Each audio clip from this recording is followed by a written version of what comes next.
श्री स्वामी समर्थ. नमस्कार मित्रांनो, आज आपण जाणून घेणार आहोत एक अत्यंत पवित्र आणि भावनिक विषय. पारायण सांगता सोहळा म्हणजे काय आणि चैत्र पुण्यतिथीचा खरा महत्त्व काय. स्वामी समर्थांच्या कृपेने हा दिवस प्रत्येक भक्तांसाठी खास असतो, म्हणून हा व्हिडिओ शेवटपर्यंत नक्की पहा. भाग 1. पारायण सांगता सोहळा म्हणजे काय. पारायण म्हणजे श्रद्धेने ग्रंथ वाचन, आणि जेव्हा हे पारायण पूर्ण होते तेव्हा केला जाणारा शेवटचा विधी म्हणजे पारायण सांगता सोहळा. या दिवशी भक्त स्वामींची पूजा करतात, नैवेद्य अर्पण करतात, आरती आणि भजन करतात आणि मनापासून कृतज्ञता व्यक्त करतात.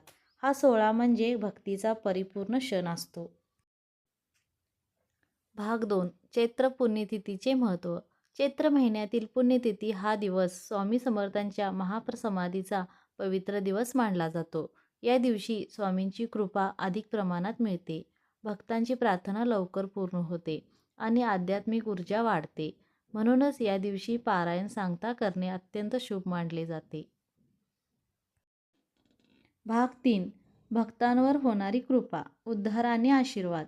पारायण केल्याने स्वामी भक्तांच्या अडचणी दूर करतात आणि जीवनात योग्य मार्ग दाखवतात.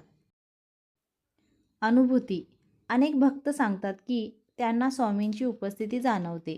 काहींना स्वप्नात दर्शन होते, तर काहींना अचानक संकटातून मार्ग मिळतो. 3. कृपा प्रसाद. पारायणानंतर घरात शांतता येते, वाद कमी होतात आणि सुख समृद्धी वाढते. हे स्वामींचं खऱ्या अर्थाने आशीर्वाद आहे. भाग 4. महत्त्वाच्या गोष्टी. पारायण पूर्ण श्रद्धेने करावे, मध्ये सोडू नये. सांगता सोहळा नक्की करावा. अहंकार न ठेवता नम्रतेने पूजा करावी. लक्षात ठेवा, भावना शुद्ध असेल तरच कृपा मिळते. भाग 5. खरे सत्य. मित्रांनो, चमत्कार म्हणजे अचानक काही जादू नाही. स्वामी आपल्याला योग्य मार्ग दाखवतात आणि आपले विचार बदलतात आणि त्यातूनच आयुष्य बदलायला सुरुवात होते. तर मित्रांनो, जर तुम्ही पारायण करत असाल किंवा करणार असाल, सांगता सोहळा नक्की करा आणि चैत्र पुण्यतिथीचा लाभ घ्या. स्वामी समर्थ नेहमी आपल्या भक्तांसोबत असतात. व्हिडिओ आवडला असेल तर लाईक करा, चॅनल सबस्क्राईब करा, कमेंटमध्ये जय स्वामी समर्थ नक्की लिहा. धन्यवाद.